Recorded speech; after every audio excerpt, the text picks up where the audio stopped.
Hey everybody, I am getting ready to do some tile, and this thing may look worse for wear, but it is part of a $600 tile saw that I bought 20 years ago. I didn't pay anywhere near that. I got a really good deal on it, but ever since I got it, it had this little teeny tiny crack in here, and as you can see, I put some caulk over it a while ago, and that repair is actually held up.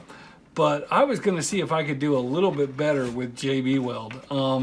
They're not a sponsor or anything, although they do sponsor a bunch of podcasts and stuff. So, hey, JB Weld people, feel free to call me. But, you know, if you, there's two groups of people. There's people who never use JB Weld and people who use JB Weld too much. You talk to any mechanic and you will hear all kinds of stories about JB Weld being used all kinds of places that it had no business being used. You know, cracked manifolds and stuff like that, just JB welded together. But the stuff is actually really, really good. And so if you've never used it, it's something you need to know about. So I'm going to grab some of it and we'll get started. So this stuff comes in a lot of different varieties. I've got regular JB Weld here, which has a higher strength. I've got this quick weld, which sets a little bit faster. I think for my purposes, you know, this is just a pan of water. So I'm going to use the quick weld because I may decide to do this in multiple layers. For those of you who've never used one of these tile saws, this thing fills up with water and an aquarium pump shoots the water onto the saw blade to keep it cool. Without that water, you know, you can kill a diamond saw blade pretty dang quickly. So we don't want to do that. We don't want all the water to leak out. Want to make sure it's always flowing. I looked up on Amazon. This pan is $97. So I am not super keen on replacing it. I would keep a hose running in here before I would probably replace the pan for as little as I do tile. But I've got JB Weld. So what you do with this stuff, if you've never used it before, is it's a two-part epoxy. So we're going to get that exothermic reaction going on, and you want equal parts of both. I'm going to probably get a little bit more than I'm going to use. That's the goal. And you always mix either too much or too little. Like, there's no way around it. But what I'm going to do is always work with it on something like this plate where I can just chuck the thing away when I'm done. And sure, that looks even. So what we're going to do is we're going to stir it up until it's one consistent color. One of the nice things about this stuff is because it is a two-part epoxy, you are not, it's not going to really harden on its own. So you can store tubes of JB Weld for a long time. Let's just make sure we get the edges mixed up there.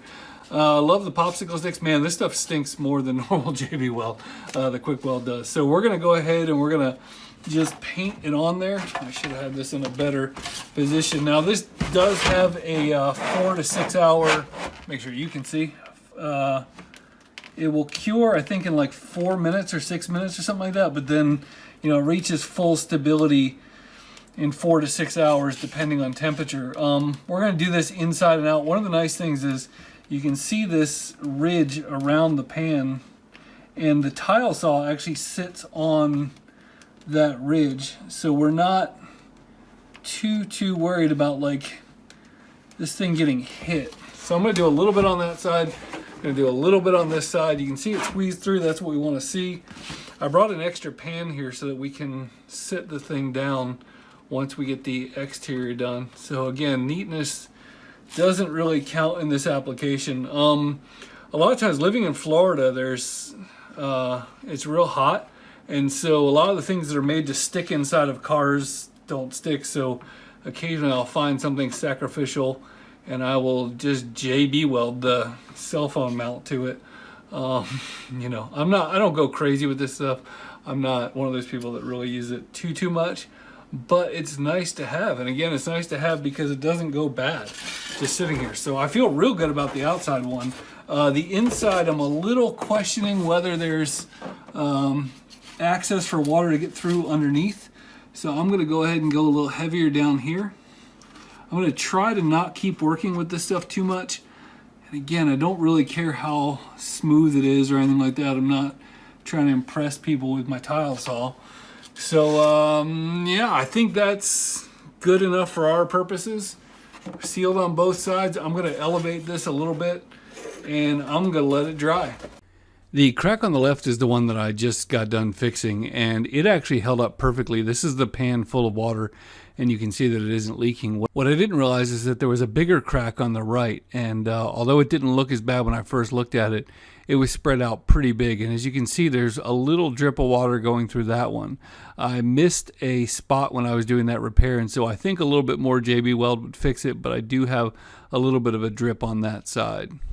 The important thing is that my tile saw is ready for work tomorrow. So the big question I have for you is, do you think I should add more of this stuff, or should I try Flex Seal, or should I stop being cheap and throw the whole thing away? Let me know down in the comments, and have a great day.